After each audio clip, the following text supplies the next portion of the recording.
graça e paz, sou o professor Antônio Lira e nós estaremos dando continuidade a essa série escatológica, trazendo para vocês o conhecimento das Escrituras, aquilo que vai acontecer no fim. No módulo passado nós falamos sobre a rejeição de Israel, também já falamos sobre as 3 chaves para se interpretar a Bíblia, e nós hoje estaremos falando sobre o estado dos mortos. É muito importante que você saiba qual é o estado dos mortos. Quem morre, para onde vai? Existe o paraíso? Será que os mortos estão conscientes? Então nós estaremos abordando a partir de agora esse assunto. É um assunto tão importante. Antes de falarmos sobre ressurreição dos mortos e juízo eterno, falaremos então sobre o estado dos mortos. Queria dizer para os irmãos que existe muita confusão em cima da palavra inferno. Por quê? Porque os tradutores da Bíblia normalmente eles traduzem a palavra Hades por inferno, a palavra Tártaro por inferno, eles traduzem a palavra Geena por inferno. Então, onde fica o inferno verdadeiro se cada um tem uma palavra específica designada? Então, hoje você vai saber exatamente a descrição certa do inferno. O lago de fogo é o inferno.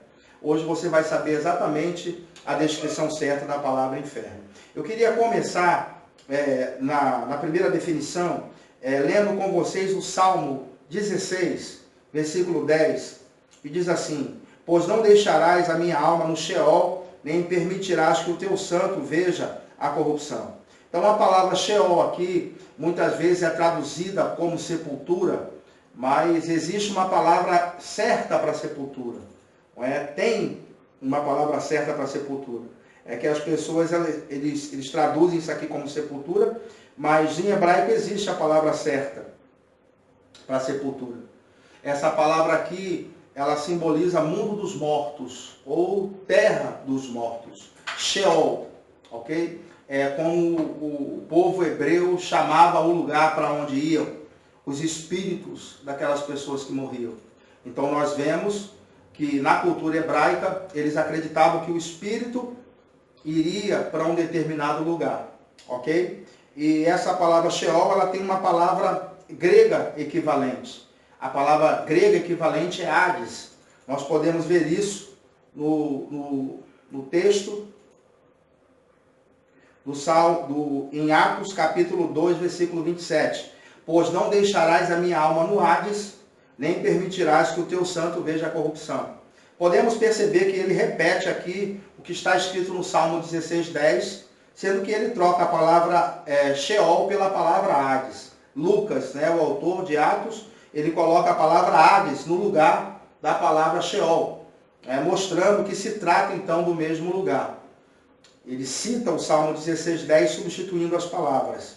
Então, na cultura hebraica, eles criam que uma pessoa, quando morria, ia para um lugar chamado Sheol, que é equivalente ao Hades no grego, não é? E que nesse lugar, todas as pessoas que morriam iam para o mesmo lugar chamado Sheol. Esse lugar tinha uma divisão, um lugar chamado lugar de consolo e um lugar chamado lugar de tormento. O justo ia para o lugar de consolo e o ímpio, ele ia para o lugar de tormento. E havia um abismo no meio que separava esses dois lugares. Era uma prisão, porque uma vez ali ninguém poderia sair. Na cultura hebraica eles criam que tanto o que estava no lugar de consolo, quanto o que estava no lugar de tormento, iria um dia ser promovido.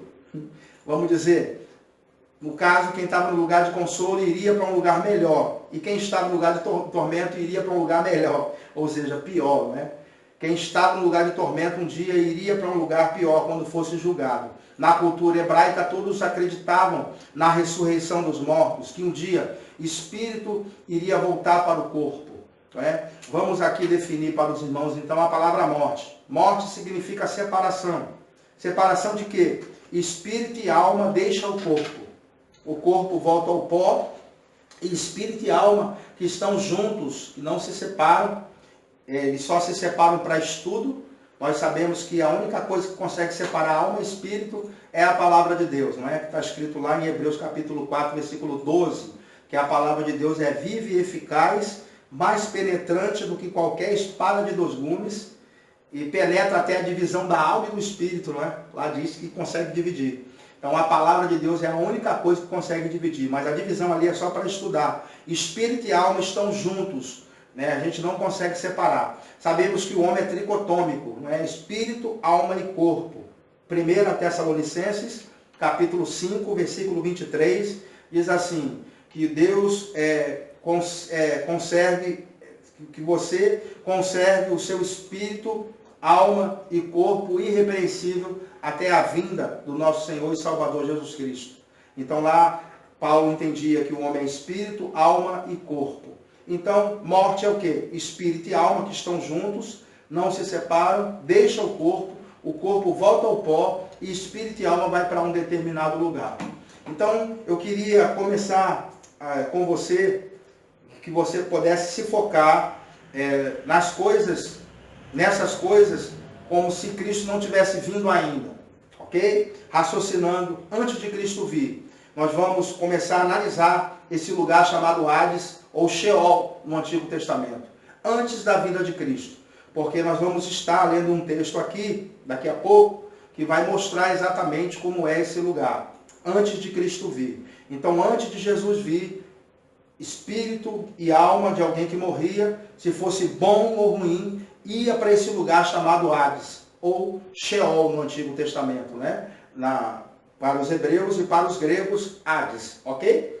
Bom, todos desciam para lá. E um dia todos acreditavam que iriam sair desse lugar, que iriam ressuscitar, ok? Que voltariam para os corpos, porque a doutrina da ressurreição, ela é crida pelos crentes do Novo Testamento, a gente sabe disso.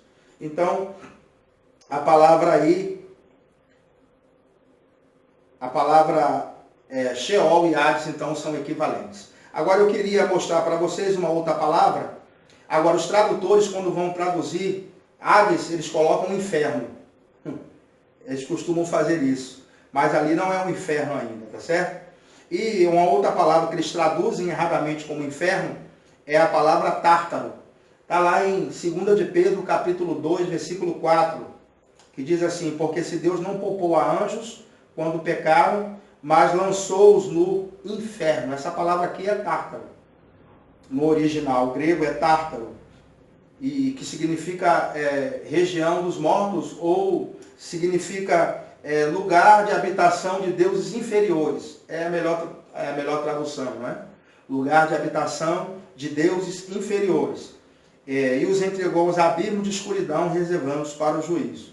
Esse texto ele fala de alguns anjos que pecaram contra Deus e que estão no abismo, não é? Aguardando o dia do juízo. Eles não estão soltos, eles estão ali nesse abismo, aguardando o dia em que eles serão julgados, ok? Então não estão soltos, estão aprisionados até o dia do juízo. Esse lugar chamado Tártaro, ok? E aqui não é inferno. Esse abismo, acredita-se que é o abismo que faz a divisão ali no Hades, ok? O lugar de consolo do lugar de tormento. Existe um abismo que separa, pronto, acredita-se que esse abismo seja o Tártaro. Uma outra palavra que se traduz como inferno é a palavra Geena, ok? Está lá em Marcos capítulo 9, versículo do 43 ao 48. Esse aqui eu vejo que tem a descrição certa do inferno, porque é o destino do homem após a ressurreição. Nós sabemos que todos os homens um dia vão ressuscitar, ok? Tanto bons quanto maus, um dia todos irão ressuscitar. E após a ressurreição, eles terão um determinado destino. E aqueles que foram ímpios, que tiveram uma vida de impiedade, eles serão jogados no inferno. Nós vamos ver isso aqui claramente em Marcos 9, 43 a 48. A palavra para inferno aqui é Geena, ok? E Geena é a designação de um lugar em Israel chamado Vale de Inom. Ficava ao sul de Jerusalém, a 100 quilômetros mais ou menos. O Vale de Inom era tipo um lixão da cidade, onde eram jogados corpos de indigentes, de mendigos, de animais. E ali era um lugar que tinha muitos bichos, né? Os bichos comendo a carne daquelas pessoas. Era um lugar fétido, onde havia um fogo que era que ficava o tempo inteiro queimando, e quando se fala de inferno, se pensa num lugar desse, onde há corpos queimando. Então, a gente já consegue começar a entender que inferno é destino de alguém com o corpo, ok? Se nós formos ao Hades, lá não tem ninguém com o corpo, é só espírito e alma, ok? E o equivalente ao Hades é o Sheol, no hebraico, não é? Então, lá não tem ninguém com o corpo, é só espírito e alma. E se for no Tártaro, só tem demônio lá embaixo, né? No caso, nesse abismo, desse tal de Tártaro, nesse abismo, só tem demônios lá. Então, apenas espírito. E inferno, então, a gente começa a perceber que está falando de corpo.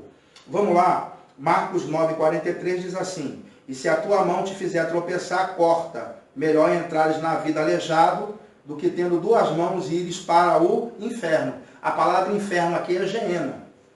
E para o fogo que nunca se apaga, onde o seu verme não morre e o fogo não se apaga. Então está falando de verme. E para o verme comer precisa-se ter corpo. Ok? Vamos em frente. Ou se o teu pé te fizer tropeçar, corta. Melhor entrares coxo na vida do que tendo 2 pés seres lançado no inferno. Inferno aqui também a palavra é Geena. Onde o seu verme não morre e o fogo não se apaga. Ou se o teu olho te fizer tropeçar, lança-o fora. Melhor entrares no reino de Deus com um só olho, do que tendo 2 olhos seres lançados no inferno, onde o seu verme não morre e o fogo não se apaga. Então, para ser lançado no inferno, precisa-se ter corpo. Ok? Vamos continuar. Isso só pode acontecer após a ressurreição. Porque quem morre, o corpo ficou no pó da terra. E o espírito e a alma desceu para o Hades. Ok? Se nós pensarmos, raciocinarmos, antes de Jesus vir. Porque já houve mudança lá no Hades, lá embaixo. Mateus 5,29. Diz assim: se teu olho direito te faz tropeçar, arranca-o e lança-o de ti, pois te é melhor que se perca um dos teus membros do que seja todo o teu corpo. Está vendo? Faz a menção de corpo. Todo o corpo lançado no inferno. E se tua mão direita te faz tropeçar, corta, lança de ti, pois te é melhor que se perca um dos teus membros do que vá todo o teu corpo para o inferno. O inferno aqui é Geena. Ok? Então faz menção de corpo. Então, só pode ser lançado no inferno após a ressurreição. Então é errado dizer que existem pessoas no inferno, porque ninguém ainda ressuscitou dentre os mortos e ficou vivo para sempre. O único foi Cristo. Então, Cristo está à destra de Deus. Então não tem ninguém ainda no inferno. Eu vou mostrar para você o lugar certo do inferno, né? Onde fica esse lugar. A gente ainda vai falar sobre isso daqui a pouco. Então percebemos aqui em Mateus 10, 28, também, e não temais o que mata o corpo e não pode matar a alma. Temei antes aquele que pode fazer perecer no inferno tanto a alma quanto o corpo. Olha, muito claro, dizendo que para ser jogado no inferno é preciso que tenha corpo.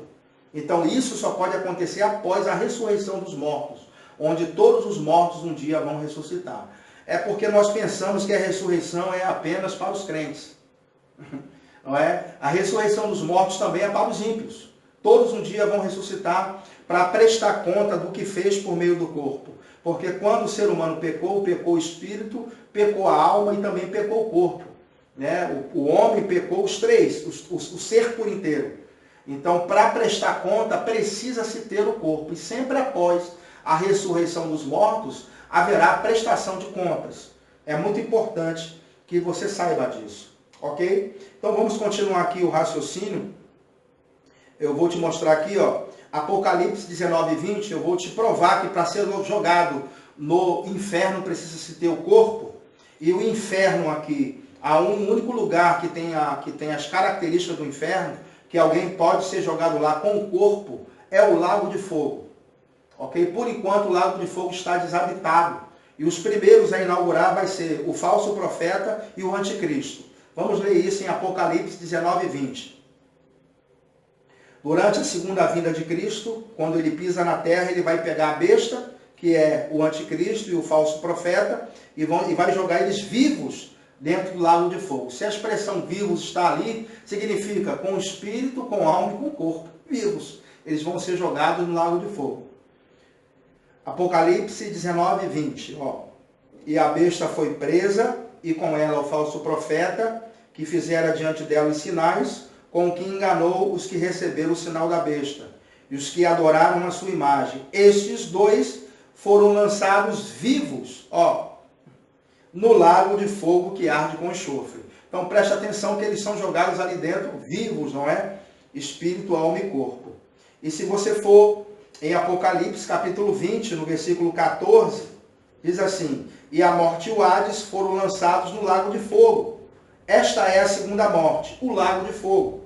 E todo aquele que não foi achado inscrito no livro da vida foi lançado no lago de fogo. Está falando da última ressurreição, quando todos os ímpios vão ressuscitar e serem julgados, ok? Eles são jogados, então, após a ressurreição, no lago de fogo, e após a ressurreição, espírito, alma e corpo. Eu quis fazer toda essa exposição para vocês, para que não haja confusão. Então, Hades não é inferno, ok? Hades é o lugar para onde vão os espíritos daquelas pessoas que morreram. Espírito e alma. E Sheol. Sheol é a palavra hebraica que corresponde ao Hades, ok? E Tártaro é o quê? Tártaro é o lugar para onde vão onde estão aprisionados alguns demônios que pecaram contra Deus, ok? E Geena. Geena, então, é o lago de fogo. Se você for traduzir, Geena é inferno mesmo, é o lago de fogo, para onde vão as pessoas após a ressurreição dos mortos ser jogadas com o corpo e tudo, ok? Então eu acredito que você pegou muito bem isso aí. Eu queria ler com vocês então o texto de Lucas, capítulo 16, que eu quero começar a mostrar agora como é o Hades. Como eu disse, eu quero que você raciocine antes de Cristo ter vindo, como era esse lugar, tá bom? O Hades, você sabe que existe uma palavra hebraica que corresponde ao Hades, que é Sheol, tá bom, irmãos? Salmo 16:10. Não permitirás que o teu santo veja a corrupção. Não permitirás que a minha alma fique no Sheol e nem que o teu santo veja a corrupção. Falando da ressurreição de Jesus, não é? E ele teve lá embaixo, ok? Mas lá não permaneceu. E a palavra é repetida em Atos 2:27, quando Lucas escreve assim: não permitirás que a minha alma fique no Hades e nem que o teu santo veja a corrupção. Então é a mesma palavra, a mesma designação.